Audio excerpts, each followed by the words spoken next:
শাহানুর কিংকর্তব্য বিমূঢ়।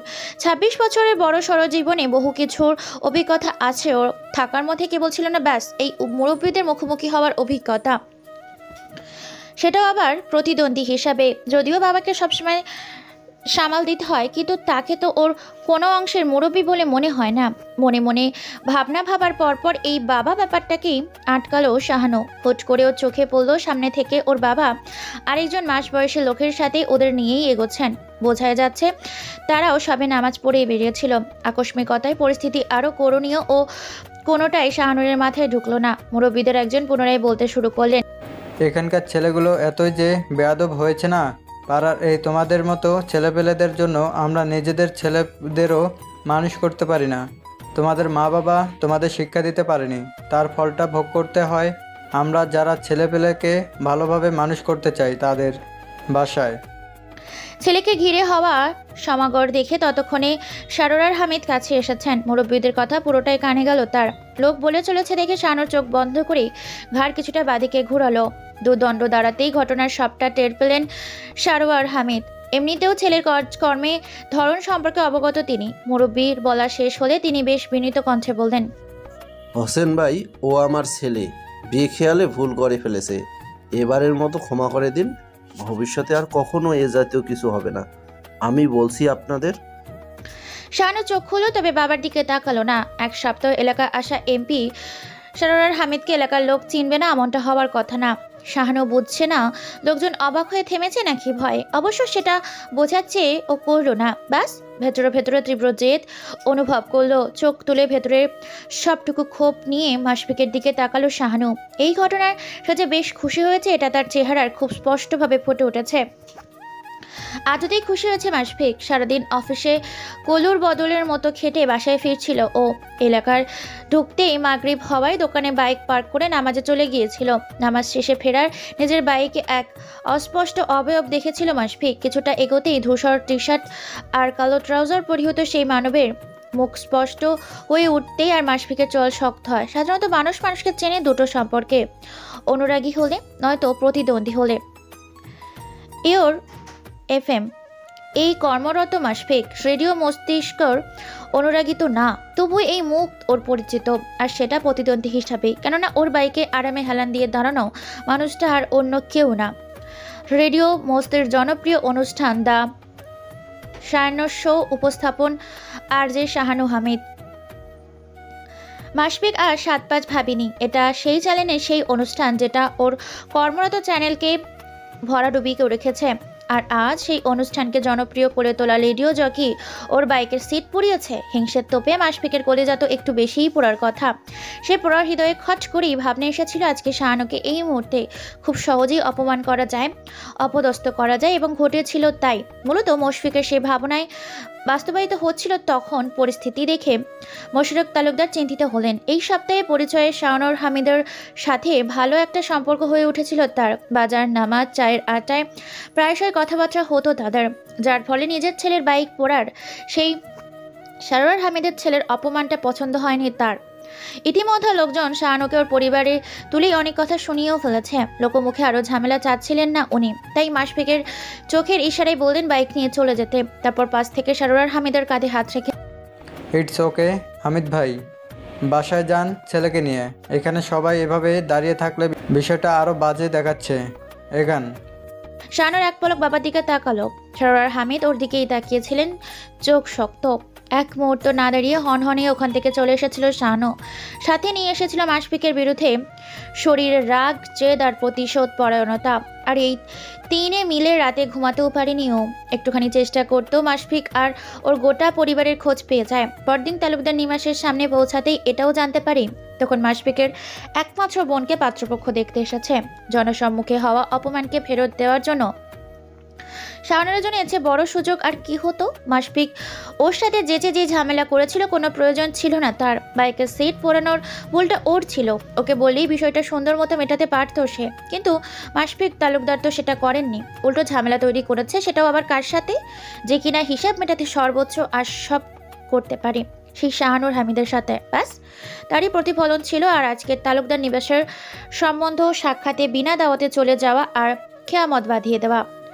শাহানুর সিগারেটের ঠান্ডায় ফু দিয়ে বিষাক্ত ধোঁয়া উড়িয়ে দেয় পশ্চিম আকাশে। হয়তো তার সাথে সাজার বিয়ে ভাঙার আক্ষেপটাকেও উড়িয়ে দিতে চায়, কিন্তু পারে না। মাশফিকের বোনের বিয়ে ভাঙার উদ্দেশ্য ছিল না, ওর উদ্দেশ্য ছিল বাইরের মানুষের সামনে মাশফিককে অপমান করা আর গোটা পরিবারকে অপদস্থ। আর তা হাসিলে ওই সময় পাত্রপক্ষের সামনে মাথায় যেটা এসেছে সেটাই বলে দিয়েছে। আগে ভাগে কিচ্ছুটি ভাবেনি। এমনিতেও ভেবেচিন্তে কিছু করা শাহানুরকে শোভা দেয় না, এমনকি করার পরে ভাবার ছেলেও ও না, কিন্তু আজও ভাবছে।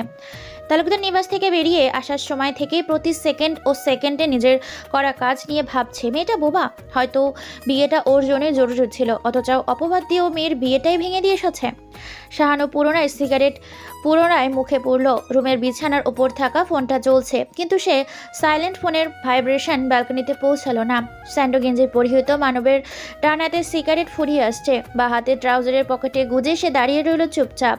চেয়ে রইল রক্তিম আকাশে আর শহরের সাজ নামছে নীরবে নিভৃতে। বাপটা পুলিশ, তুমি কি এখন এটারও সুযোগ নিতে শুরু করলে সায়ন? মিসেস সারোরার খাবার টেবিল থেকে সরতেই কথা তুললেন সারোরার হামিদ। গতকাল রাতে শাহানুরের সাথে দেখা হয়নি তার, যার ফলে কথা খরচ করার সুযোগও হয়নি তার। কোথায় কথা তো বলতেই হবে। সকালে ডাইনিং টেবিলে বসে ছেলেকে দেখেছেন তিনি। হাতে ঘড়ি, সাদা চেক শার্ট, কালো প্যান্ট পরে একেবারে অফিসের জন্য তৈরি সে বেরিয়েছে। শাহরুর হামিদ নিজেও অফিসের জন্য রেডি হয়ে বেরিয়েছেন। এখন না বলে বলার সুযোগ নেই। তার মেয়ের সামনে কথা পারলেন তিনি, তবে যাকে বললেন তার কানে যেন কথাটা গেলই না। ছেলের পাশ থেকে মেয়ে দিবা চোখ তুলে তাকালো তার দিকে। এক পলক ভাইকে দেখে নিয়ে পুনরায় স্বাভাবিক ভঙ্গিতে খেতে লাগলো। সারোয়ার হামিদ আবারও ছেলেকে প্রশ্ন তা করলেন, কিছু জিজ্ঞেস করছি তোমাকে। শাহানু তখনও জবাব না দিয়ে খাবার খেতে ব্যস্ত। দিবা ব্রেডের টুকরো মুখে পুড়তে পুড়তে ভাইকে দেখলো। ও জানে ডাইনিং টেবিল একটা ছোটখাটো ঝড় বইবে, সাথে এটাও জানে দুই হামিদের যে ঝড় ছয় মেরে জয় হাসিল করবে ছোট হামিদ, শাহানুর হামিদ। সারোয়ার হামিদের ধৈর্যের বাঁধ ভেঙে গেল, যেন তিনি এবার ক্লান্ত স্বরে বললেন, তোর জন্য কি আমি একটু মান সম্মান নিয়ে বাঁচতে পারবো না সায়ন? যা করছিস তা নিয়ে কি একটু অনুশোচনাবোধ নেই তোর? সিচুয়েশন আমার কন্ট্রোলে ছিল না। শাহানুর হামিদ মুখ দিয়ে কথা বেরোয়, মূলত বেরোতে চাইছিল হ্যাঁ হচ্ছে অনুশোচনা, কিন্তু তারা শাহানুর ও সোজা জবাবে আটকে দেয়। শাহানুর হামিদ বললেন, সিচুয়েশন তোর কন্ট্রোলে থাকে না, নাকি তুই নিজেই কন্ট্রোলে থাকিস না? হট এবার এই মুহূর্তে আমাকে এনশিওর করবি সায়ন, এরপর তুই আর তালুকদার পরিবারের আশপাশে যাবি না, আর কোনো অঘটন ঘটাবি না। শাহানুরের চোখ তুলে বাবার দিকে তাকালো। এই লোকটা ওকে চেনে, এই জন্য সে জানি এরপর আরেকটু কিছু ঘটবে। মাশফিকের বোনকে অপবাদ দেওয়ার অনুশোচনায় শাহানুর আছে, সাথে এটাও মনে আছে মাশফিক ওকে ঘুষি মেরেছে, ওর কলারে হাত দিয়েছে, যার ফলে পরবর্তীতে ও কি করবে কি করবে না এ বিষয়ে ওর নিজেরও ধারণা নেই। পুনরায় খাবার মনোযোগী হয়ে বলল, ঘটাবো না তার নিশ্চয়তা দিতে পারছি না, তবে কিছু ঘটলে তোমার নাম আসবে না, এটা নিশ্চয়তা দিচ্ছে। বাপির নাম আসবে না মানে? কার নাম আসবে তাহলে ভাইয়া? তুই নিজের বাপেরও প্রক্সি করছিস? দিবা মুখ খুলল। মহাকাশের বিস্ময় নিয়ে কথাটা বলল ও। সারোয়ার হামিদ চোল কপালে তুলে আগুনে ঘি ঢালা মেয়েকে দেখলেন। বাবার সাথে ভাইয়ের চেয়ে বেশি ভালো সম্পর্ক রাখার চেষ্টা এই মেয়েকে কেমন খলনায়িকার মতো বানাচ্ছে না। শাহানুর নির্বাক চিত্তে ব্রেডের শেষ টুকরো মুখে পুড়ল। উঠে দাঁড়াতে দাঁড়াতে বলল, শুক্র করো শুধু প্রক্সি রেখেছে, একেবারে নতুন বাপ চায়নি। যা বাপ তোর। ছেলের কথা শুনে সারোয়ার হামিদ কথা বলা ভুলে গেলেন। শাহানুর বেসিনে হাত ধুয়ে সোফায় রাখা ব্যাগ কাঁধে নিল, তারপর কিচেনের দরজায় দাঁড়িয়ে টিফিন বক্স ভরতে থাকা মাকে ডাকলো। মিসেস সারোয়ার পেছনে ফিরে ছেলেকে দেখে হাসি মুখে এগিয়ে আসলেন। দুহাতে মায়ের গাল ধরে শাহানুর তার কপালে চুমু দিল একটা। মিসেস সারোয়ার ছেলের শার্ট ঠিকঠাক করে দিয়ে সাবধানে যেতে বললেন ওকে। ডাইনিংয়ে বসা বাবা মেয়ে সবই দেখলো। দিবা গলা উঠিয়ে বলল, এই চুমু দিয়ে তোমার বউয়ের বেনিয়াজ করে দিল, বুঝলে বাপি? তেলা মাথায় তেল দেওয়া শুনেছিলাম, টাক মাথায় তেল দেওয়া তোমার মেয়েকে দেখলাম, বুঝলে মা? সারোয়ার হামিদ বা হাতে আপনা আপনি নিজের কপাল অবধি চলে যায়। দিবাকে খাড় ঘোরাতে দেখে হন্তদন্ত হয়ে হাত নামিয়ে দিলেন তিনি। দিবা কপাল কুচকে ভাইয়ের দিকে তাকিয়ে রইল। শাহানুর বিন্দুমাত্র ভূক্ষেপ করল না সেদিকে। মার কাছ থেকে বিদায় নিয়ে বাইরে বেরিয়ে আসলো। অফিসের গাড়ির জন্য মূল সড়কে অপেক্ষা করতে গিয়ে কিছু একটা মনে পড়ল ওর। প্যান্টের পকেট থেকে মোবাইল বের করলো শাহানু, তাতে বাংলা মেসেজ টাইপ করলো। আমার শো 8টায় শেষ, 8:30 দেখা করা যাবে তোমার সাথে?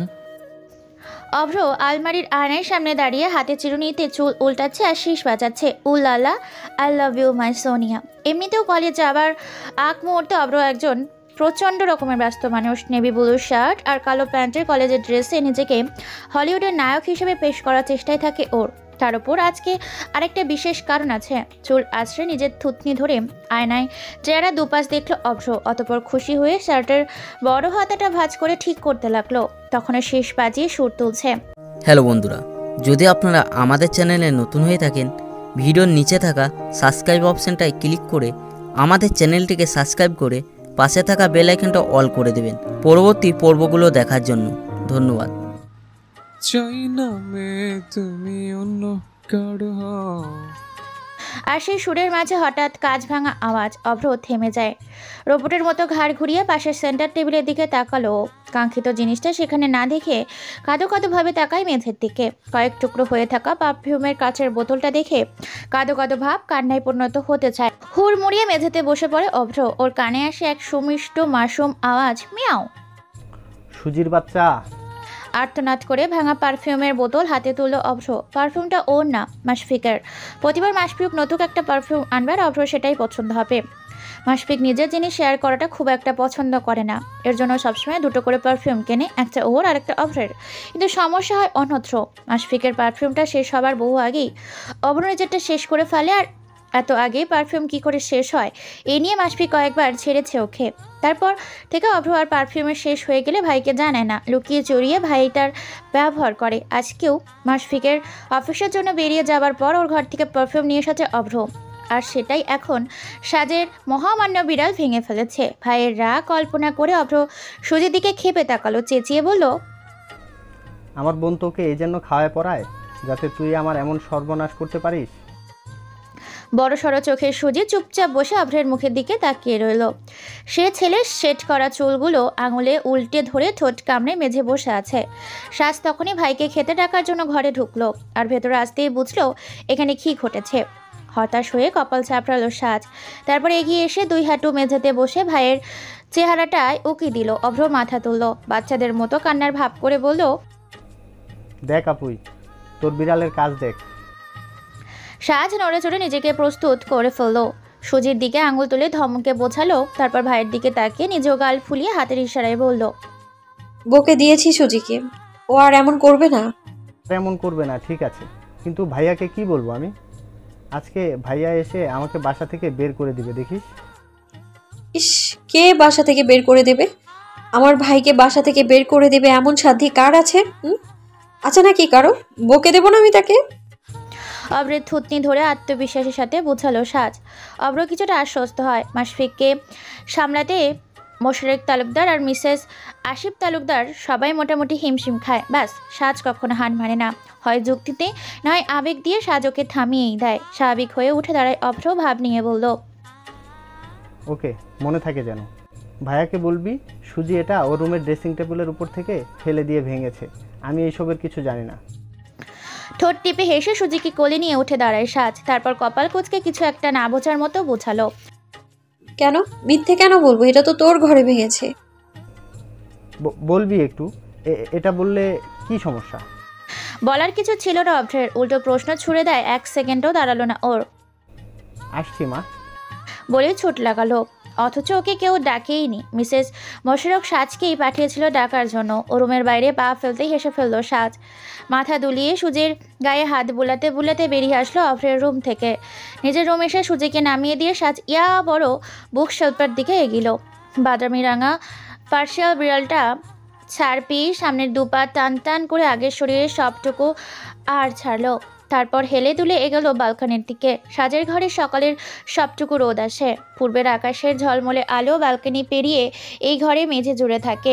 সুজি গিয়ে ব্যালকনির সামনে রাখা ম্যাট্রেসের ওপর শুয়ে জিভা দিয়ে শরীর পরিষ্কার করছে।